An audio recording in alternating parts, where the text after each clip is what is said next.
Olá, tudo bem? A paz seja convosco, que Deus os abençoe. Seja bem-vindo à nossa última aula do nosso capítulo 6 de aconselhamento e orientação familiar. Durante essas 6 aulas nós estivemos falando sobre assuntos muito importantes sobre a construção de uma família. Porque existe o primeiro passo, o segundo, o terceiro passo, para que uma família seja estruturada, uma família seja abençoada. Toda família, quando ela coloca os princípios de Deus dentro da sua vida, é a certeza de dar tudo certo, né? No capítulo 1, para nós refletir aqui um pouco, capítulo 1, para dizer sim, nós falamos sobre o noivado, o início. Capítulo 2, a estrutura do lar cristão, o alicerce. E capítulo 3, aconselhamento financeiro, falamos sobre a vida financeira, como é importante também na vida do casal. Capítulo 4, eles chegaram, e agora? Nossos filhos, a educação. Nós falamos muito bem sobre isso. E no capítulo 5, falamos sexo no casamento, uma intimidade, onde nós devemos procurar, né, ter momentos maravilhosos com nossos cônjuges, dentro dos princípios de Deus. E aqui no último capítulo, capítulo 6, desafios para a família cristã, na pós-modernidade. Tópico 1, os divórcios e o novo casamento. Se você não tem um passo a passo, se você não põe em prática, você não tem um aconselhamento, você não tem uma orientação, e põe em prática dentro do seu casamento, todos esses capítulos, todos esses ensinamentos, é onde vai chegar no divórcio. E o divórcio aqui fala, na introdução, no meio evangélico, há posições que vão desde as mais radicais até as absolutamente liberais. Cabe a cada pastor estudar o assunto de forma clara, bíblica, historicamente contextualizada, teológica, antropológica e psicológica e jurídica. O que nós devemos estar como pastor e como conselheiro, nós sabemos que muitos casais passam por problemas, como nós acabamos de estudar essas lições e ver as dificuldades, os conflitos e a falta de conhecimento. E quando chega o divórcio, a palavra de Deus, ela não aceita o divórcio, mas sim, ela dá para o homem a liberdade dele escolher o divórcio. Vamos falar alguns assuntos aqui importantes sobre isto, a qual o divórcio ele não é bom nem para um nem para o outro. Vai deixar danos, vai deixar problemas emocionais na vida, principalmente na vida dos filhos, né? E também na vida do marido, da esposa, traumas, feridas, machucados. Por isso que quando um conselheiro ele entende um pouco dos passo a passo, da onde está vindo os problemas e para o que está acontecendo, fica mais fácil também dele ajudar esse casal. É claro que nós não podemos, nós somos limitados, nós temos nossas dificuldades também, nós temos nossos limites. O que nós podemos é orientar e passar para esse casal que tudo existe solução. Mas quando não existe é porque alguma coisa estão errando e não estão colocando em prática aquilo que a própria palavra de Deus nos ensina e as próprias lições que nós estudamos está em falta. Alguma coisa está falhando aí. O casamento e o divórcio.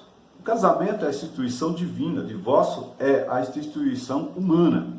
O casamento é a vontade absoluta, boa, perfeita, ideal e agradável de Deus.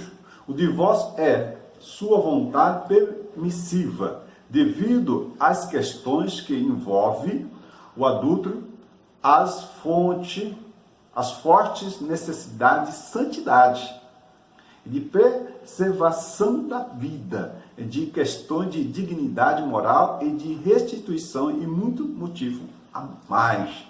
Aquilo que nós estamos falando. Quando entra a fornicação é quando é o jovem, né? Quando entra a prostituição dentro do casamento, fica difícil de um casamento realmente ser restaurado. Não que não seja. Deus dá o direito do cônjuge perdoar um ao outro. Mas quando chega nesse ponto, é onde o negócio não está bem. Tudo está indo de mal a pior. O divórcio o assunto não pode ser tratado com frivolidade e nem com generalidade. Cada caso é um caso. Deve ser analisado desta forma pelos pastores e orientadores espirituais. Cada caso é um caso, né? Cada caso é um caso. A pessoa julga, né? O outro largou, já casou de novo. Não, cada caso é um caso. Tem que ser analisado, tem que ser pensado para que não venha subjugar a pessoa ou aquela outra. A lei do divórcio paulínia. É muito importante o conselheiro entender sobre a lei do divórcio paulínia. O conselheiro ele tem que analisar a vida do casal. E o conselheiro tem por obrigação de entender e descobrir qual a razão daquilo que está acontecendo de conflito dentro do relacionamento. E dentro da lei do divórcio paulínia, uma coisa é fundamental, o amor. O amor, como diz lá em 1 Coríntios capítulo 13, a palavra de Deus fala que, aqui no versículo 13, versículo 7, tudo sofre, tudo crê, tudo espera, tudo suporta. Se você vai aconselhar um casal que está com um problema e não resolve aquele problema, a primeira coisa que o conselheiro ele tem que entender é que se aquele casal existe amor. Porque se não existe amor entre ambas partes, não tem como você ajudar ele, não tem como você ajudar ela. A pessoa já não está mais querendo. Mas quando existe o amor, mas tem um problema, mas existe o amor, fica mais fácil de você aconselhar, de mostrar para aquela pessoa, para aquele casal, para aquele cônjuge, que o caminho é aquele que você está orientando ele. Por isso que a lei do divórcio paulínia, quando não existe amor, não tem como você resolver o problema. Isso vai depender da pessoa.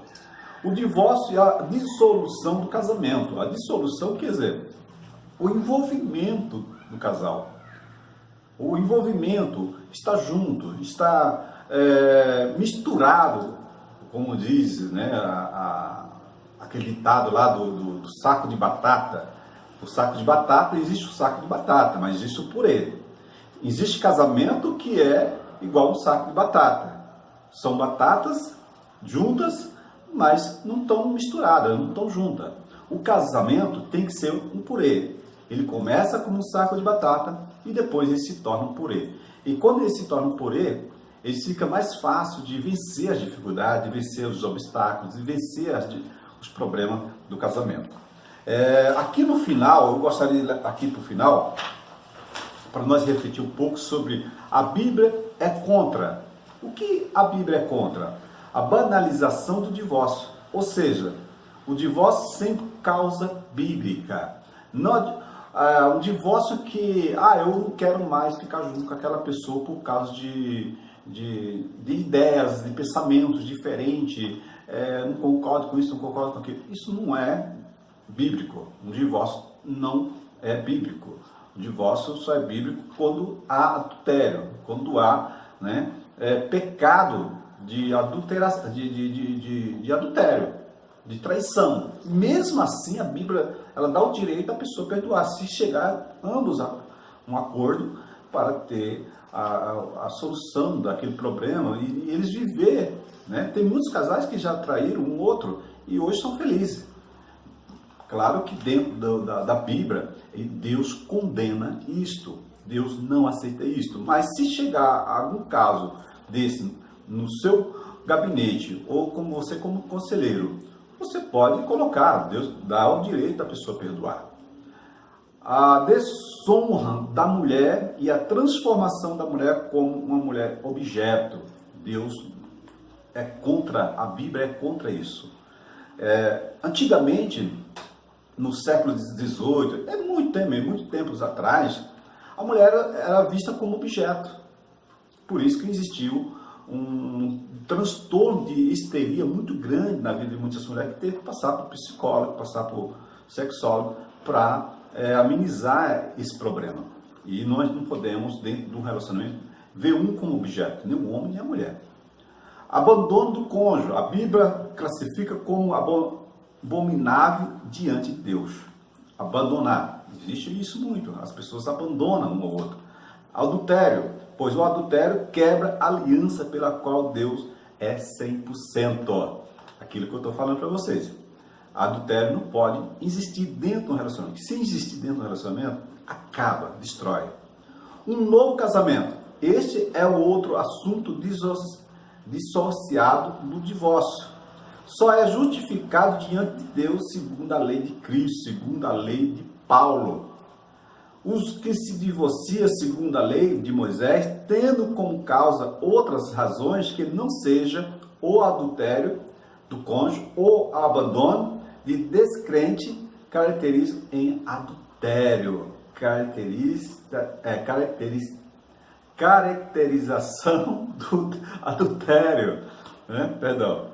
O adultério deve ser resolvido. O adultério deve ser resolvido. Não é aquilo que eu falei para você.